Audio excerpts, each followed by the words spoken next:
So I was looking through my footage and I found a tutorial that I had been building on how to change your own oil in your Honda 2200 generator. So that was the day I broke my leg, and I had totally forgotten in all of the mess that the last couple of weeks have been that I have filmed that. So here's that tutorial for you this week.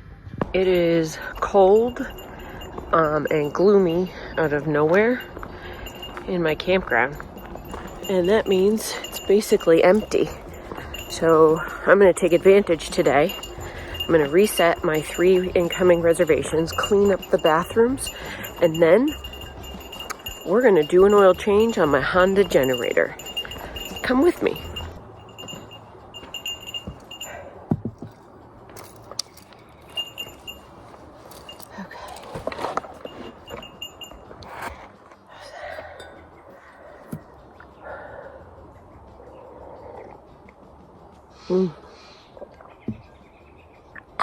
Coffee. The tree coverage at this job site has really limited our ability to collect solar for charging our batteries and our power usage. So we've been using the generator more than we ever have since we owned it.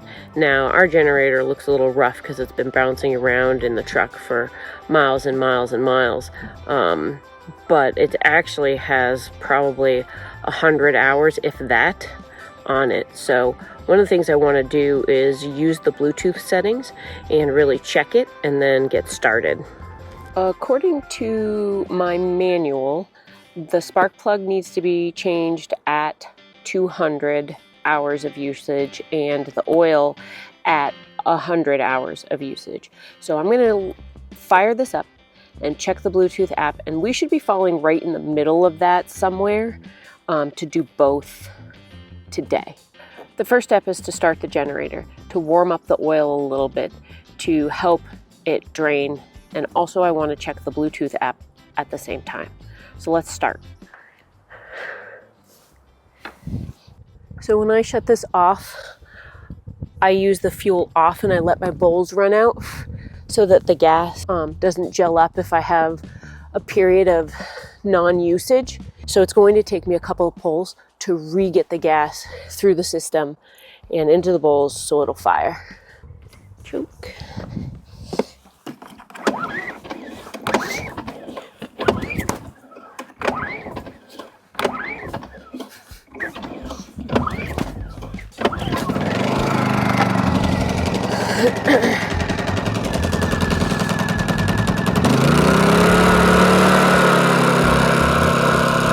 All right, so step 1 was to fire this up, warm up the oil, and then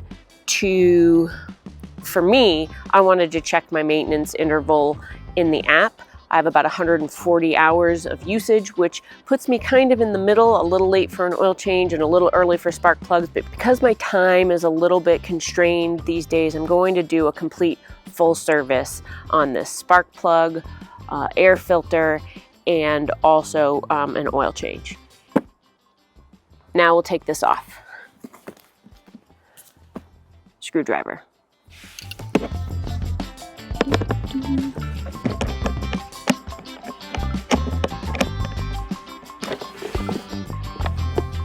All right, set this aside. I think this will be easier to work on if I get it up a little bit again. So here we go. Step 3 for me is the air filter, and I prefer to handle the oil and greasy stuff at the end of the project, hopefully keeping things neat and tidy.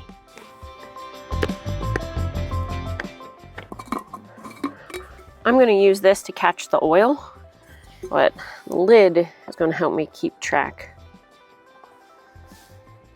of any tiny parts. Okay. Actually, it doesn't look bad at all.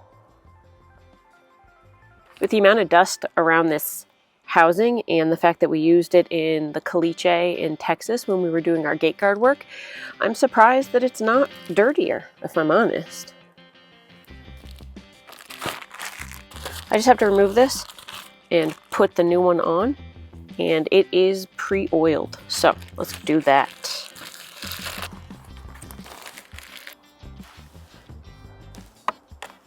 Just going to pop this in. You really want it to seat fully along the edges so the air doesn't work its way by. There we go. All right, get that all back together.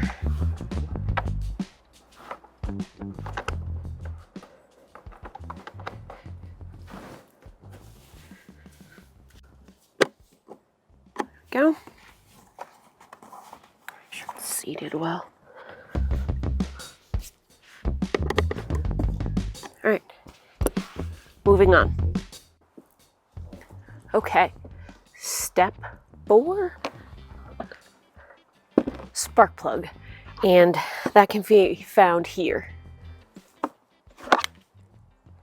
Really want to resist using this for leverage and pulling on this, and instead I want to pull on the cap. Okay, just set that aside and out of the way. All right, now I need to get a wrench. This is 5/8. Let's see if it fits. Fits really nicely. However, I won't be able to get my wrench on, so I need to use an extension. Rats. There we go. Righty tighty, lefty loosey. And I'd like to use my legs for leverage. It wasn't very tight, and I would say that I won't need to over tighten it, putting it back.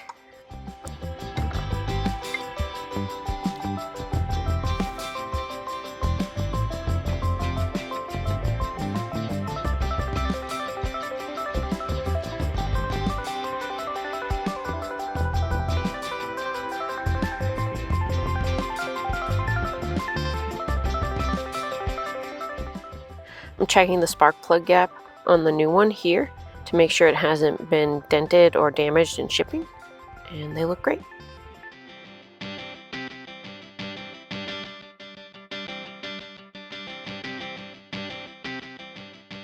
Make sure the threads feel really smooth and on. This is not the time to practice my cross-threading skills. Okay, now I'm going to put a wrench on it. I just want to snug this in. It wasn't very difficult for me to remove the other one, and I don't want to over tighten.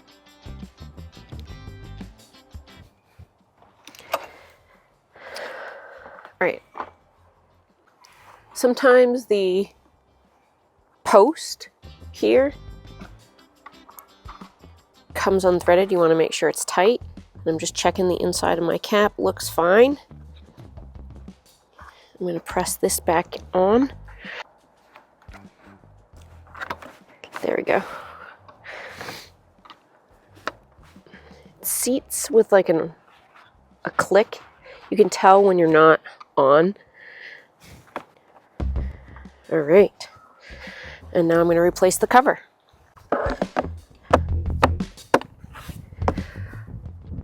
All right, step 5, oil change. And I've put it off to be the very last thing in case I make a gigantic mess of myself. This is my oil cap, and this is where I both drain and fill the oil reservoir. I'm going to dump it into this so I can recycle my oil next time I go to town. I'm going to remove the lid. Oh, it smells like coffee. All right, now I think the best way to do this is going to be to have this up so I can tip it back as I remove, and then catch and tip it forward, all in kind of one go. I've just realized I have plenty of rubber gloves in my current line of work, and I should protect my hands because I can. All right, let's get started.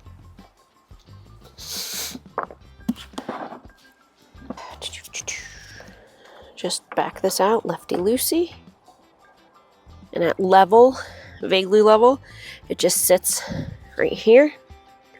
And now we're going to lean it out.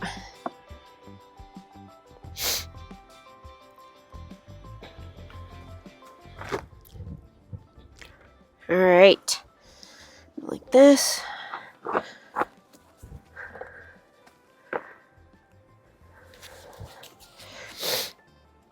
This doesn't look too bad to me. There's nothing creamy or milky swirled through it. And because we store this in the bed of the truck, condensation and water intrusion are at higher, there's a higher risk of it than if it were in my garage, let's say. The 6th step is for me to add the oil back here through the drain port. So let's get to it. According to the manufacturer, so Honda, this takes 14 ounces. And I don't have a really good way to measure that. So what I'm gonna do, I'm gonna put in enough oil that I stay above the 16 ounces right here, and then I'll recheck with the dipstick to make sure the volume is right. Oop.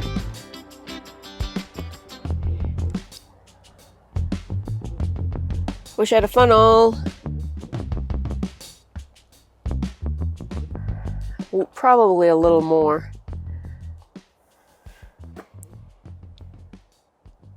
I think I'm close. I'm gonna dipstick check it after I make a giant mess. Okay.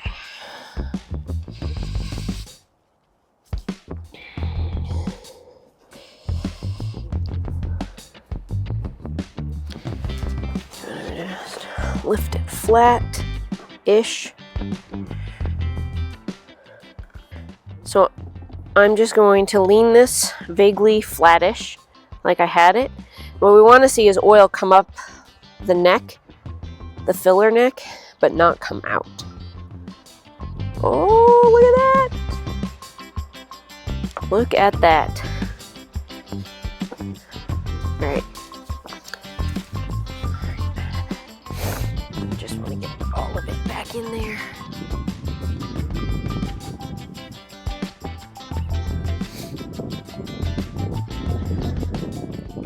I'm pretty happy with that. I wish I could have measured it exactly, but I don't have that ability right now. I also wish I had a clean new funnel to use, but I had to just wing it.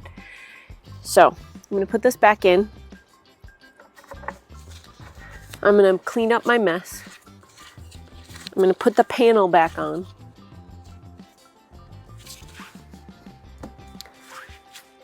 And step 7 will be to test everything out. There we go. Okay.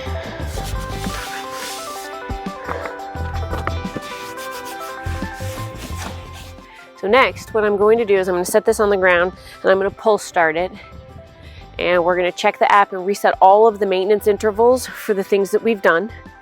And then I just want to make sure that it's running correctly, that it's getting spark, and that, you know, it's not smoking horrendously or whatever could go wrong. All right, I'm just gonna set this down because it's easier for me to start it.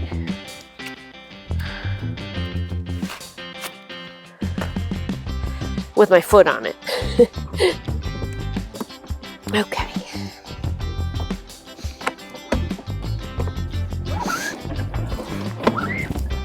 Wait a minute.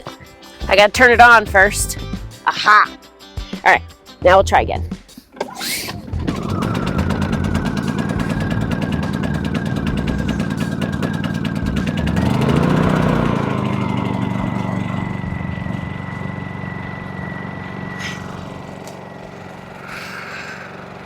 Man, I love this thing. It's so quiet. It runs so well. I can start it by myself without help. It's an easy.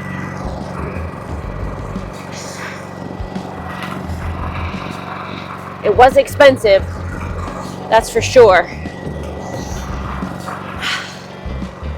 But most of the time it's a one-pull wonder, and it just works when I need it to work.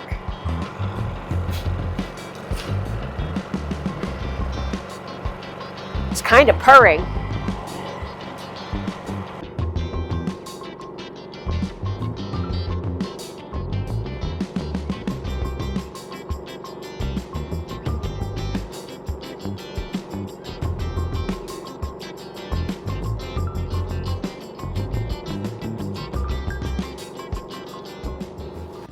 There are dealer service notifications in the app that I saw that relate to the fuel system.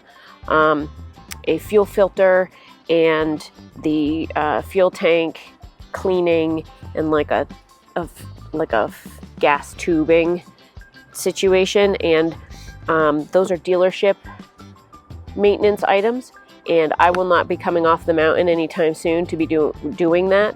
So I've done today an oil change and a service, and I feel like we should be good to go for at least the next 100 hours of runtime. Maintaining this is not particularly difficult, and you shouldn't be intimidated to handle an oil change yourself. It was pretty easy. I bought the kit. I could have probably done it more affordably by buying the individual pieces and cutting a custom filter, but I just wanted plug and play, and to me it was worth spending a little bit extra to get the Honda oil and the filter and the spark plug without having to do any looking. Just arrived in a neat, tidy package in the mail, and there it was.